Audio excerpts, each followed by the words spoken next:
Hi friends, मैं हूं जावेद। आप देख रहे हैं कनेक्टिंग अस। नुपुर शर्मा ने और नवीन जिंदल ने आज से 10 दिन पहले टाइम्स नाउ पे एक डिबेट के दौरान इस्लाम के पैगंबर जनाब मोहम्मद रसूलुल्लाह सल्लल्लाहु अलैहि वसल्लम के ऊपर अभद्र टिप्पणी की थी। इसके बाद पूरे देश में इसका जो है कि बड़े पैमाने पे विरोध हुआ। यहाँ के हर मुसलमान ने उसका विरोध जताया और इस्लामिक हर सेंटर ने जो है कि इसका विरोध किया। लेकिन इसके बावजूद भी मोदी सरकार के कान के ऊपर जू नहीं रेंगा और उल्टा जो है कि बीजेपी सरकार जो खुश होती रही कि हिंदुस्तान में जिस तरह का, जिस टेम्परेचर का और जिस गर्माहट का माहौल भक्तों को खुश करने के लिए चाहिए, वो माहौल बना रहा। लेकिन 10 दिन बाद अचानक नुपुर शर्मा को और नवीन जिंदल को बीजेपी ने अपने पार्टी से बर्खास्त कर दिया। ऐसा क्यों हुआ? ऐसा क्या हुआ कि उसको बर्खास्त करना पड़ा? आइए इस बात को जानते और समझते। दोस्तों, हम सब जानते हैं कि आज की दुनिया जो है कि बहुत छोटी है, सिकुड़ के बहुत छोटी हो गई है। अगर किसी भी दुनिया के किसी भी कोने में कुछ भी होता है, कुछ भी घटित होता है, तो हमको जो है कि मिनटों सेकंडों में जो है कि पता चल जाता है। फिर ये तो दोनों जहां के आका जनाब मोहम्मद रसूलुल्लाह सल्लल्लाहु अलैहि वसल्लम के ऊपर अभद्र टिप्पणी थी। इसका तो असर पूरी दुनिया पे होना ही था। और यही वजह है कि पूरे इस्लामिक कंट्री, 57 जो देश है इस्लाम के, सभी ने और सब बड़े बड़े देशों ने जो कि इसका जो कि बहुत खुल के और जो कि मुखर होकर जो है कि इसका विरोध किया। मॉल के सारे सामान जो है जो इंडियन प्रोडक्ट थे, सबको जो है कि बाहर कर दिया और बाकायदा बोर्ड लगा दिया कि हमारे यहाँ इंडियन प्रोडक्ट नहीं मिलते हैं। IOC ने इस बार तो इतना ज़्यादा गुस्सा हुआ है IOC कि उसने जो है कि इस मैटर को UN में ले जाने की भी बात कही है।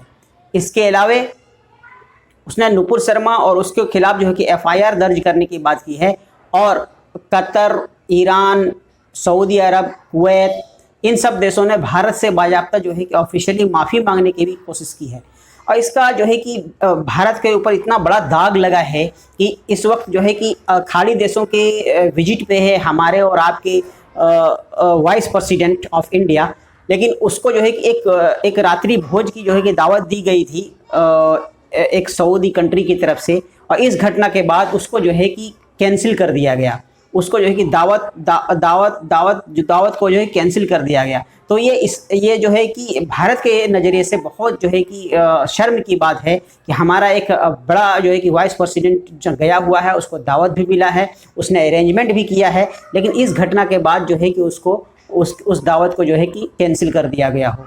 ये बहुत एक एज ए हिंदुस्तानी होने के नाते ये बहुत बड़ी शर्म की बात है। इस घटना के बाद कांग्रेस के नेता राहुल गांधी, रंजीत सुरजेवाला, मायावती और असादुद्दीन ओवैसी ने जो है कि ट्वीट करके इसका जो है कि कड़ा विरोध किया है और इस पे जो है बयान जारी करके जो है कि आपत्ति जताई है कि हिंदुस्तान का हर हिंदुस्तानी, हर नागरिक जो है कि एक समान और एक नज़रिए और एक आंख से उसको देखना चाहिए।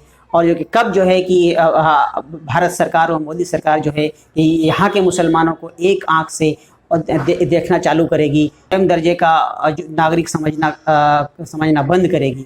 ये सारे सवाल जो है कि पूछे हैं और ये भी पूछा है कि भारत में जो इसकी वजह से इस बीजेपी कार्यकर्ता के, बीजेपी के जो लीडर की वजह से, अभद्र टिप्पणी की वजह से जो है कि भारत में छवि खराब हुई है, इसका जिम्मेदार कौन है? लेते हैं कि इसका इम्पैक्ट क्या पड़ेगा इंडिया पे। इसका इम्पैक्ट क्या पड़ेगा? समझ लीजिए कि इंडिया पे इसका इम्पैक्ट बहुत बड़ा और बहुत देर तक पड़ने वाला है इस बार। ऐसा मैं इसलिए कह रहा हूँ कि इस बार जो है कि पूरा जो अरब देश है, जो मुस्लिम ममालिक हैं, वो सारे के सारे जो है कि बहुत ज़्यादा गुस्से में हैं और जो है कि इसका इम्पैक्ट बहुत बड़ा पड़ने वाला है। इसका इम्पैक्ट ये पड़ेगा कि हमारे देश के लगभग 22 लाख से 25 लाख जो है कि हिंदुस्तानी बाहर जो है कि अरब देशों में और खाड़ी देशों में काम करते हैं और वो इतना ज़्यादा पैसा भेजते हैं हर साल कि ये पूरा हिंदुस्तान मिल के भी उतना टैक्स जमा नहीं कर पाता है जितना वहाँ के 23 से 25 लाख लोग इतना पैसा हिंदुस्तान भेज देता है। हिंदुस्तान के जो प्रोडक्ट जो है कि बैकआउट हुए हैं उसका भी बहुत दूरगामी असर पड़ेगा। वो इसलिए कि यहाँ का जो प्रोडक्ट है वो हमारे किसान भाई तैयार करते हैं उस फसल को, और फिर वो जो है कि हमारी कंपनी यहाँ उसको खरीदती है, यहाँ की लोकल कंपनी खरीदती है और उसकी अच्छे से पैकिंग करके ब्रांडिंग करके उसको जो है कि बाहर खाड़ी देशों में और जो कि इस्लामिक देशों में भेजते हैं। उससे जो है कि बड़े पैमाने पे जो है कि एक्सपोर्ट इंडिया का बढ़ता है और जो है कि यहाँ की इकोनॉमी बढ़ती है।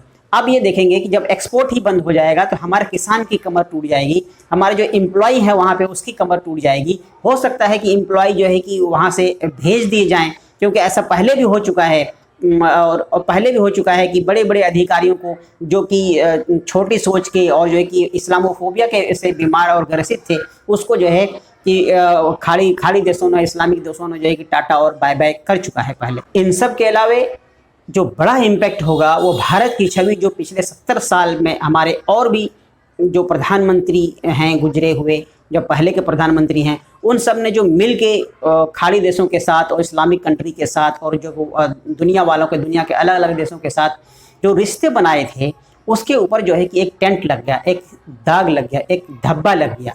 इससे पहले भी बीजेपी के कई बड़े बड़े नेताओं ने इस्लाम के ऊपर, पैगंबर साहब के ऊपर ओछी और अभद्र टिप्पणी की है। ये पहली बार नहीं है, यह तो हमारा दर्द है, हम हैं जो ये सह रहे हैं। कोई और होता तो फट के चूर हो गया होता। इससे पहले बड़े बीजेपी के बड़े नेता गिरिराज सिंह, साक्षी महाराज, यति महाराज, सूर्या, तेजस्वी सूर्या जैसे बड़े बड़े नेता ने जो कि इस्लाम के ऊपर और पैगंबर के ऊपर ओछी टिप्पणी की है, और इन लोगों के ऊपर बाहर विदेशों में बैन भी लगे हैं। हत्ता कि तेजस्वी सूर्या के ऊपर तो अभी कुछ दिन, हफ्ता 10 दिन पहले जो है कि ऑस्ट्रेलिया गया हुआ था, तो वहाँ पे जो है कि एक कार्यक्रम होना था उसका, लेकिन इस पिछली टिप्पणी की वजह से उसके कार्यक्रम को रद्द कर दिया गया कि ये इस लायक नहीं है कि इस यूनिवर्सिटी में आके जो है कि कुछ बात रखे, क्योंकि इसकी सोच जो है कि बहुत छोटी है। तो आपने देखा कि भक्तों ने एक छोटी सी गलती की वजह से हिंदुस्तान का कितना बड़ा नुकसान कर दिया। इसमें इस्लाम का, पैगंबर मोहम्मद सल्लल्लाहु अलैहि वसल्लम का कोई नुकसान नहीं है। सूरज के ऊपर कोई थूकता है, कोई थूकेगा तो थूक उसको उल्टा वापस उसी को पड़ने वाला है। इस्लाम को कोई उससे नुकसान नहीं हुआ, पैगंबर मोहम्मद को इससे कोई नुकसान नहीं हुआ, लेकिन जिसने थूका, ठीक थूक उसी के मुंह पे पड़ गया। अब देखना यह है कि इन घटना के बावजूद क्या बीजेपी सरकार, क्या हमारे अंधभक्त, यहाँ की जो छोटी सोच के लोग हैं, क्या वो सुधरेंगे? क्या आपको क्या लगता है, वो सुधरेंगे?